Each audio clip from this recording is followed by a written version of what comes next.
von Strom, egal ob Sie noch so oft das Postulat aufstellen, zumindest in der nächsten Zeit. Ich habe Ihnen ja versucht am Anfang die Gründe, aber die haben sicher die meisten überhört, warum das nicht anders sein kann insgesamt. Wir haben jetzt heute das Problem, die Heeresleitung hat einen Wechsel zugesagt. Also wer hier noch hier bleiben will... Also Sie können Ökostrom beziehen. Also warum nur die NV-Brauerei? Warum die Stadt nicht? Ja, Sie können es doch machen. Ich habe in der Zeitung von der ENWAG gelesen, dass man totalen Alternativstrom dort bekommen kann. Wie geht das? Und Sie sagen jetzt, es ist immer ein Mix. Also wir haben jetzt hier, Wie geht das? Das steht da drin. Wir haben jetzt hier die Frage an den Herrn Breitsprecher, was kann ich tun, wenn ich von der ENWAG regenerative Energie haben will? Ja. Ist das so oder ist das auch wieder ein Mix? Also Mist ist das nicht, sondern ich sage es noch einmal. Mix. Selbstverständlich ist es ein Mix. Und wir kriegen, das wissen die Fachleute, überwiegend den Strom in Wetzlar aus einem Großkraftwerk, Kohlebetrieben aus Hanau insgesamt. Sind ja alles bisher ein und dieselben Bahnen. Ich sage das noch einmal, wenn Sie ein Rheinrassien haben müssen, dann müssten Sie, das ist ja ein großes Problem, über das jetzt im großen Stil mit den Offshore-Anlagen und so weiter diskutiert wird, müssten Sie also die Netzverbindung direkt haben. Das ist das Problem. Ja, Nichtsdestotrotz, wenn Sie also bereit sind und unser Aquapower ist im Vergleich, soweit ich das jedenfalls im nahen Umfeld in den Aufsichtsratssitzungen gesagt bekomme, immer noch relativ günstig. Tun Sie etwas, um vielleicht das stärker anzubieten. Nichtsdestotrotz haben Sie, wie ich, den gleichen Strom aus der Steckdose. Also man sieht es dem Strom nicht an, wie er produziert wurde. Das war die Aussage. Es gibt aber die Möglichkeit... Aber einen kleinen Beitrag leisten damit, oder? Jawohl, das ist richtig. Anlage, sage ich ausdrücklich. Nun waren damals die Technik noch nicht so weit, die ja sicher natürlich ein Experte hier, wenn auch Lobbyist in Anführungszeichen, direkt neben ihm, der das viel besser beantworten könnte, der Stolberg, der meines Wissens ja bei Gecko. Der Lobbyist ist ja auch kein Schimpfwort. Nein, das kann im Gegenteil. Ich will nur mit sagen, so ein bisschen. Ja. Entsprechend, wir haben das auf verschiedenen Gebäuden geprüft. Eins, an das ich mich sehr genau erinnere, ist die Geschichte bei Woolworth im Zusammenhang mit dem Bad, haben wir aus Kostengründen nicht gemacht. Aus Kostengründen nicht wahr? Wurde hochgradig subventioniert. Ja, sehen Sie. Und das ist zum Beispiel ein Punkt, der mich persönlich enorm stört. Es kostet eine Kilowattstunde 40 Cent und der Normaldurchschnittspreis ist 7 Cent. Also ich meine, wenn die Bürger das alle bereit sind, immer zu bezahlen insgesamt, das wird ja noch die große spannende Frage sein, mal ganz davon abgesehen, dass natürlich unser Gesamtenergiehaushalt, das werden Sie sicher nicht bestreiten, weder mit Solar noch alleine mit Wind bestreiten werden können. Also ich denke, hilfreich sind ja nicht die gegenseitigen Schuldzuweisungen, sondern hilfreich ist immer die Frage, was kann man tun? Was ich von der Stadt eigentlich erwarte, ist eigentlich nur was ganz simpel, nämlich dass sie einfach die geeigneten Dächer zur Verfügung stellt für Investoren, die dann was macht. Das kann man sicherlich teilweise gemacht. Genau, und das kann man vielleicht noch weitermachen. Dann nebenan hat ja auch jeder für sich persönlich die Möglichkeiten, Dächer anzumieten. Zum Beispiel die Frau Pfeiffer hat mir ein Dach zur Verfügung gestellt, auf das ich dann bauen konnte als Investor. Also so hat jetzt jeder die Möglichkeit, zumal jetzt auf der Intersolar in München ein Speichersystem vorgestellt wird, sodass es auch möglich ist, demnächst nachts, wenn die Sonne nicht scheint, den Strom zu verbrauchen, den man tagsüber geerntet hat. Also da ist viel im Fluss, da kann man viel. Schönen Dank aus dem Insider. Aber jetzt noch wieder Fragen an den Breitsprecher. Ich hätte eine Anregung noch, aber nichts mit Photovoltaik. Eine Anregung, und zwar Wetzlar ist ja, mir wird immer gesagt, und zwar zu Recht, wenn wir hier demonstrieren, was nutzt das, wenn in Frankreich oder in Italien fröhlich weiter Atomstrom gemacht wird. Holland.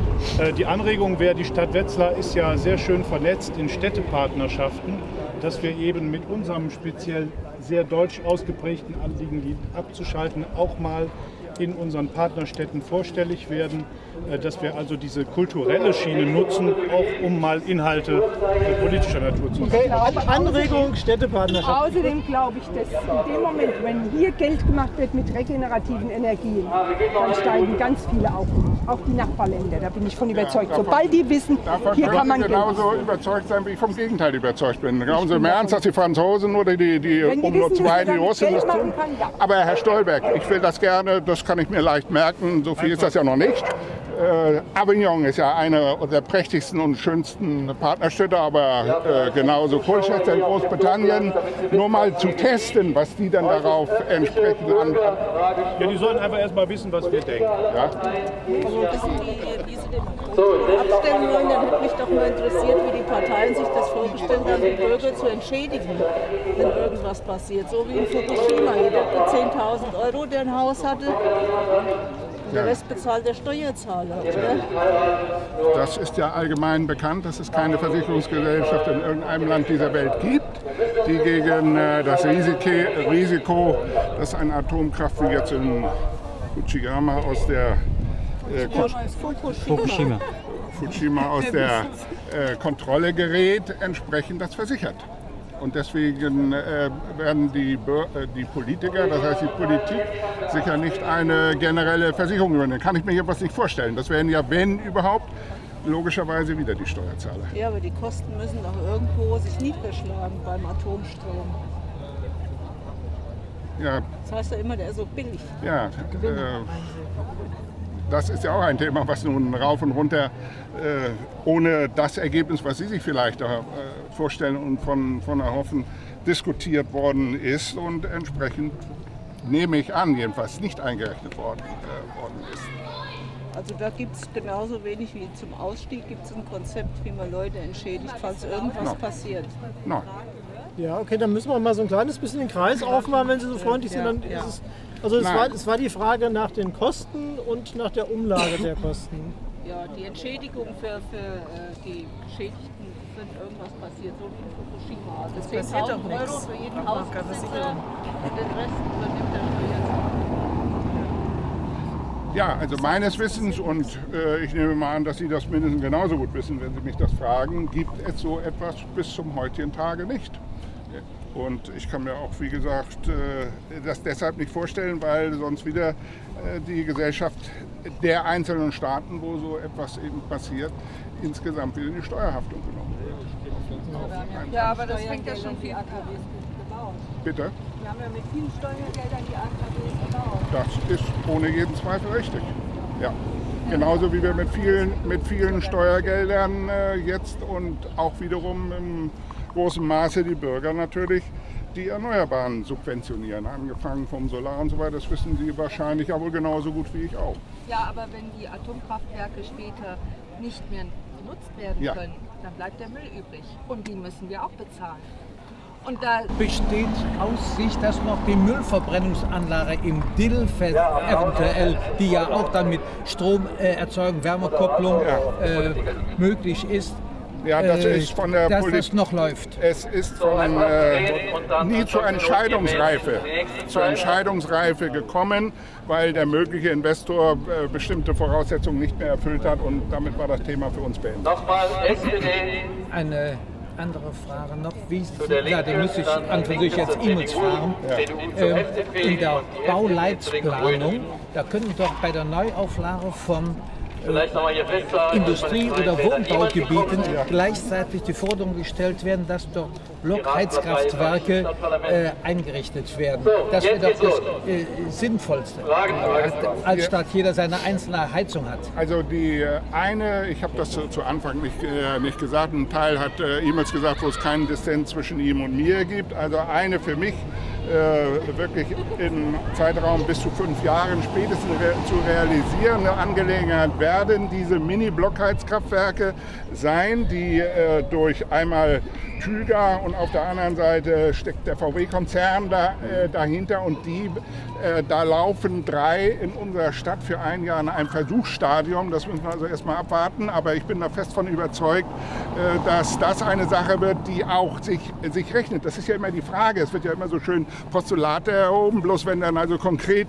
die entsprechende Stromrechnung dazu gestellt wird, dann sieht das ja bei vielen schon ganz anders aus. Aber diese, um darauf zurückzukommen, davon bin ich überzeugt, die werden sicher in einem Zeitraum bis zu 5 Jahren zu einer bezahlbaren, guten Produktionsreife kommen. Und das ist zumindest für alle, die Einfamilien-, Zweifamilienhäuser besitzen, über die Größen ist ja schon genug geredet worden, tatsächlich eine sehr, sehr gute Alternative. Und Ruhrgas hat das große Interesse daran, weil ja jedes Blockheizkraftwerk, ob groß oder klein, braucht Primärenergie und das wird Gas sein. Also jetzt war hier eine klare Aussage zur dezentralen Energieversorgung, das ist positiv.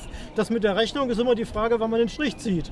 Es gibt manche Rechnungen, die kommen erst sehr, sehr viel später, wo wir nicht mehr... Das Problem bei der Rechnung ist auch, zum Beispiel im letzten Jahr wurde der Zubau an Photovoltaik überschätzt. Entsprechend wurde der Strompreis angehoben. Jetzt sind die Zahlen bereinigt und eigentlich müsste es pro Kilowattstunde dann wieder 0,6 Cent weniger geben. Aber das ist dann großzügig übersehen. Das heißt, also ich sehe, du hast dich gut reingefuchst in die Zahlen, Michael.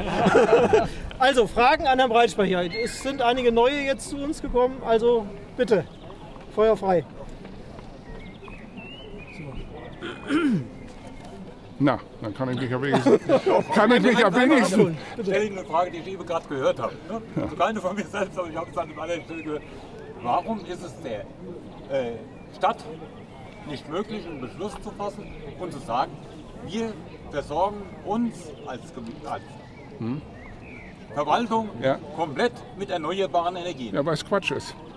Weil es einfach von der Realität dummes Zeug ist insgesamt. Sie waren, ich habe das in anderer Form nicht ganz so, sagen wir mal, etwas schärfer akzentuiert, schon einmal gesagt. Weil auch alle, die das heute behaupten, die erzählen etwas, was nicht der Wahrheit entspricht. Das gibt es heutzutage. Es gibt es für einzelne kleine Ortsteile, die haben eine große Biogasanlage. Sie selbst haben 2, 3, 4 Windräder, wo sie auch die alten Leitungen und direkte Zuleitung haben. Da kann das sein. Aber eine Stadt wie Wetzlar und insgesamt auch noch, Gott sei Dank, mit Großindustrie hier, macht das nicht. Ich kann mir doch als Privatmann einen Energieversorger suchen und kann mir bei dem meinen Strom für meinen Haushalt bestellen. Und den kann ich mir bestellen, ohne dass vor meinem Haus ein Windkraftrad steht im Moment, ohne dass da Bioanlage steht, nichts. Und trotzdem kommt, bei mir aus der Steckdose kommt was Strom, kommt? Aber in das Netz wird für mich durch meinen Einkauf Biostrom oder regenerativer Strom eingespeist. Und das ist doch der Unterschied. Ja, ne, das können Sie ja tun, aber das macht die Stadt aus Kostengründen selbstverständlich nicht. Angro, das macht sie aus Kostengründen nicht. Also ich bin nicht aus Wetzlar, ne? Muss ich dazu sagen. Aber ich war ursprünglich mal bei der E.ON, weil das bei uns eben der Versorger ist. Ne? Ich bin noch bei der E.ON, bei der Tochter Tüger nämlich. Und jetzt habe ich mich für anderen Lieferanten nicht nur. Ich habe dann geguckt und habe festgestellt, dass ich mir Biostrom besorgen kann, ohne dass ich dafür wirklich sehr viel mehr bezahle. Gegenüber der E.ON sogar weniger. Ja, wenn das... Aber gegenüber dem, den ich vorher hatte, etwas mehr. Also gut, wenn das so ist, gratuliere ich Ihnen. Das ist jedem Bürger freigestellt. Ich sage nochmal, Sie sind jetzt in der zweiten Runde. In der ersten gab es eine ähnliche Frage. Auch die EnWag bietet selbstverständlich Biostrom, sage ich schon, regenerativen Strom an. Aquapower nennt sich das. Kostet etwas mehr, wird bezogen aus österreichischer Wasserkraft. So, und jeder, der das macht, stärkt natürlich mit geringsten Prozentanteilen, solange es einzeln oder 10 oder 20 sind, entsprechend die Produktion insgesamt und Bewusstsein mag ja auch sein.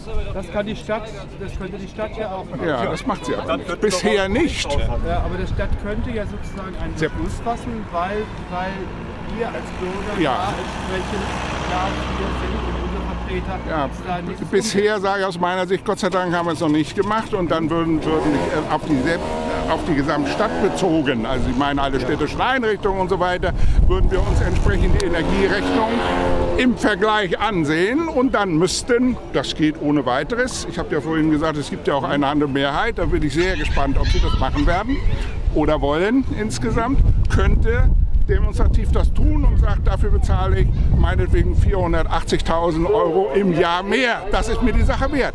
Können Sie mit Mehrheit beschließen? Mit meiner Stimme nie. Aber da könnte man zum Beispiel noch einen zusätzlichen Kindergarten dafür errichten oder die Schulen sanieren, wie das geht.